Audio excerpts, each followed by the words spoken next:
made only for women. It is come together. This is the full form of motto. मेरी उसमें एक community है. It is called मेरी मर्जी. मैंने हमेशा अपनी लाइफ अपनी मर्जी से जी है, तो I thought that is the best name to give to my community. और मेरी कम्युनिटी में 1000+ मेंबर्स हैं, रोज़ मेंबर्स ज्वाइन करते हैं.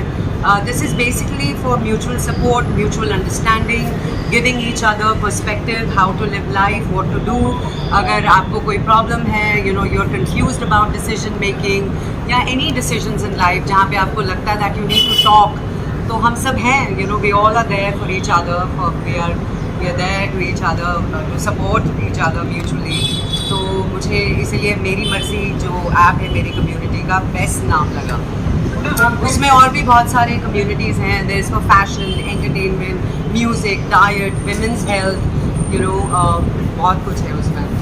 कौन कौन से टॉपिक पे आज आप बातें करने वाली हैं? कि ढेरों सारे वुमेन्स आए बहुत एक्साइटेड हैं आपसे स्पेशली मिलने के लिए. हाँ, एक्चुअली मेरी कम्युनिटी है मेरी मर्जी, तो I have invited all my members, मतलब जितने भी बॉम्बे में हैं जो आके पर्सनली मिलना चाहते हैं, आज हम उनसे मिलेंगे. This is the first time I am meeting my community members. तो हम गेम्स खेलेंगे, बातें करेंगे, मैं अपने एक्सपीरियंसेस शेयर करूँगी. So I am also really looking forward to this meeting. आपके हिसाब से किसी को इंस्पायर करने के लिए सबसे बेहतर तरीका कौन सा है? आज बहुत सारे लोगों को इंस्पायर करने का बेहतर तरीका, you know, not to put women down. मतलब मुझे ऐसा लगता है that we should all support each other. एक ही लाइफ है, यू नो. अक्सर बोलते थे that women don't get along, औरतों की लड़ाइयाँ होती हैं, they don't stand up for each other, and we are here to change that. साथ ही आपका कपास हो गया है. कपास, हाँ जी जी. एक्चुअली मुझे तो बहुत खुशी हो रही है. It release on 23rd. हम सब मिले थे प्रेस कॉन्फ्रेंस पे भी. इतने अच्छे रिव्यूज़ आ रहे हैं. ऐसी स्टोरी पहले कभी बनी नहीं है. So it's a first time even for Indian audience to witness something like Kapas. पहले तो नाम को लेके काफ़ी क्यूरियोसिटी थी कि व्हाट डज इट मीन, क्या है कपास. सो आई एम वेरी हैप्पी कि लोगों ने देखा है और पसंद भी किया है. It's a good feeling. Running project क्या क्या है अभी? है रनिंग प्रोजेक्ट की अगर बात करें आपके, अभी तो ऐसा है कि इस साल में मेरे 4 शोज़ आ रहे हैं, and I am going to be meeting you all very often. अगस्त में एक रिलीज़ हो रहा है, फिर अक्टूबर में रिलीज़ हो रहा है, then my movie is releasing next year. तो अच्छा चल रहा है. I am happy with the kind of work I am doing. Jassi जैसी कोई नहीं. बिल्कुल. क्या कहना चाहेंगे? कितना बड़ा एक्सपोजर मिला इसका, लोगों ने सराहा. उस टाइम में डिजिटल इतना नहीं था. जिसका नहीं था, डिजिटल मार्केट इतनी नहीं थी. डिजिटल मार्केटिंग तब नहीं थी. हाँ जी. फेसबुक नहीं था, इंस्टाग्राम नहीं था, तो चैनल्स में रेटिंग्स आती थी. और मुझे अभी भी याद है एक बार मेरा पैकअप हुआ था, एंड मैं अपने सोसाइटी में एंटर कर रही थी. अबाउट 9:25 9:30 हो चुके थे, और हर एक के घर से आवाज़ आ रही थी मेरे शो की, जैसी जैसी कोई नहीं. It was a good feeling. कोई ऐसी स्टोरी है जैसी जो आपको, जस्सी के अगर बुलाएंगे, कोई ऐसी स्टोरी जो आपको आज तक नहीं मिली हो जिस पे काम करना चाहते हैं?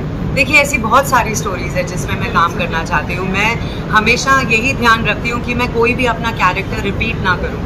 यू नो, इतनी स्टोरीज़ हैं, इतने लोग हैं, इतने राइटर्स हैं. We all are here to explore and work on something new. आजकल फिल्में चलती नहीं है, आपकी राय क्या है? क्यों नहीं चलती है? फिल्में आती है, कुछ दिन के लिए फ्लॉप हो जाती है. मुझे ऐसा लगता है कि क्योंकि अब ऑडियंस भी स्मार्ट हो गई, उनको पता है कि फिल्म रिलीज़ हुई है, 2 हफ्ते बाद किसी ना किसी प्लेटफॉर्म पे आ जाएगी तो देखने को मिल जाएगी, which is not working, you know, very well for the theatres. तो मुझे लगता है कहीं ना कहीं ये सिस्टम बदलना चाहिए. क्या आप टिप्स देना चाहेंगे अगर किस तरह की फिल्में बने जो मार्केट में चले? क्या कहना चाहोगे आप? मैं तो कुछ तो बताना चाहेंगे. I am not a producer, not a writer, not a director. I am an actor and an audience. मुझे ऐसा लगता है कि अगर हम अपने 3 घंटे इन्वेस्ट कर रहे हैं, it should be worth it. Lastly मर्जी, ऐसी कोई मर्जी चलाना चाहती है आपको? बैग तो सामान है जो आप चाहती हैं कि ये चेंज होना चाहिए और इसमें मोना जी की मर्जी होनी चाहिए. जो मैं चलाना चाहती हूँ इंडस्ट्री में, आपकी मर्जी होनी चाहिए. मुझे ऐसा लगता है कि कई लोगों को इंडस्ट्री में ना सुनना अच्छा नहीं लगता है. तो कई लोग दुश्मनी कर लेते हैं ना बोल के कि अरे इसने मेरी पिक्चर को मना किया. I think this attitude should change, because we हम सब अलग अलग इंडिविजुअल्स हैं. हमें कुछ पसंद आता है, कुछ नहीं आता है, एंड किसी का हिस्सा अगर हम नहीं बनना चाहते हैं तो किसी को फोर्स नहीं करना चाहिए.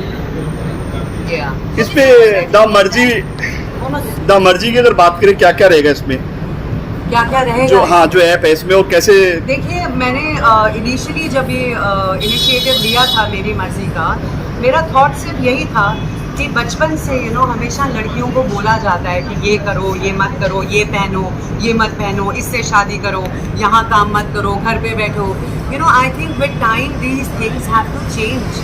हमारी भी लाइफ है, हमारी भी चॉइसेस हैं, हमारे भी डिसीजंस हैं। So it is very important for every woman to understand कि एक ही ज़िंदगी है और उसे खुलकर जियो। कुछ लोग ऐसे भी आएंगे जो फिल्मों की टिप्स मांगेंगे आपसे, फिल्मों में काम करना चाहते हैं, उनसे बात की जाएगी इस बारे में कुछ? देखिए, बहुत सारे ऐसे यंग लोग हैं जो इंडस्ट्री में आना चाहते हैं, काम करना चाहते हैं।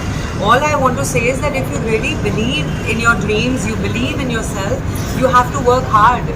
मतलब आसानी से तो लाइफ में कुछ भी नहीं मिलता है। आपके संघर्ष की कहानी भी कहीं कहीं इसमें आएगी। जी, मतलब बहुत सारे अप्स एंड डाउन्स देखे, बहुत सारी ऑडिशंस दिए, तब जाके मुझे इंडस्ट्री में शेयर करेंगे आप? मिला था। एक दो शेयर करेंगे हमारे साथ में? क्या कोई? मैं पूना से आती थी बस में बॉम्बे ऑडिशंस देने के लिए, और मैं वापस पूना चली जाती थी। आई रिमेम्बर मेरे पेरेंट्स ने मुझे बोला था कि जब तक कोई काम, कॉन्क्रीट काम नहीं मिलेगा बॉम्बे में, तब तक पुणे से यहाँ शिफ्ट मत होना। एंड मैं बस 2 साल रोज़ आती थी, ऑडिशंस देती थी, चली जाती थी। कभी कॉल्स आते थे कि मैं शॉर्टलिस्ट हो गई हूँ, लेकिन फिर काम नहीं मिलता था। So I just want to tell the youngsters कि don't lose hope and keep trying. जैसी कोई नहीं, क्या इसका रीमेक आएगा या दूसरा एपिसोड कुछ बनेगा? नहीं, रीमेक तो नहीं आएगा, I don't think so. Okay, तो पूरा जी जानना चाहिए, आपने सब प्लेटफॉर्म पे ना कर दिया, बट अगर रियलिटी शोज की अगर बात करें तो आप कितने ओपन हो रियलिटी शोज के लिए? देखिए, मैं 3 रियलिटी शोज में पार्टिसिपेट कर चुकी हूँ, which was about dancing, comedy, all that. But if you're talking about reality shows जिसमें घर के अंदर आप बंद हैं, मैं वैसे नहीं करूँगी। ओके, बॉलीवुड की काफी सेलिब्रिटीज करने दो 5 मिनट तो। ये तो होने दो यार। अरे बोला है करने को। कभी ऐसा बाय चांस अपॉर्चुनिटी मिलती है? नहीं, not that kind of a show. It's not meant for me. What is your take on Big Boss 20 season? It's working. People are watching. मैं नहीं देखती, टाइम नहीं मिलता। मोना जी आपकी लाइफ के ऊपर इस पे जो ऐप है, अगर आपसे जानना चाहिए मोना किस तरह की लड़की है? मैं बिंदास हूँ, मैं अपनी मर्जी करती हूँ और अपनी मर्जी से रहती हूँ। Nobody can force me to change. I am who I am and I love who I am.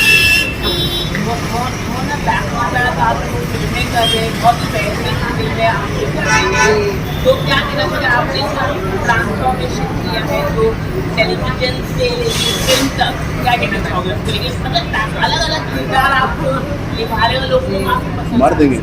मुझे इस बात की बहुत खुशी होती है कि जब कोई राइटर प्रोड्यूसर कुछ अलग लिखता है तो वो मेरे लिए सोचता है। So that's a great feeling as an actor. और मुझे इस बात की भी खुशी है that it's been 20 years in the industry. I started in 2003. आज 2023 है। So I'm still doing new stuff. I'm still experimenting, experiencing new stuff. तो मुझे बहुत अच्छा लगता है। और जो डिफिकल्टी हो जाए फिल्मों में काम मिलना, मतलब कितना डिफिकल्ट रहा? देखिए, काम मिलना ही मुश्किल होता है, लोगों को काम नहीं मिलता है। And here I am announcing new projects, being a part of new shows, OTT. I feel very lucky and blessed. Thank you.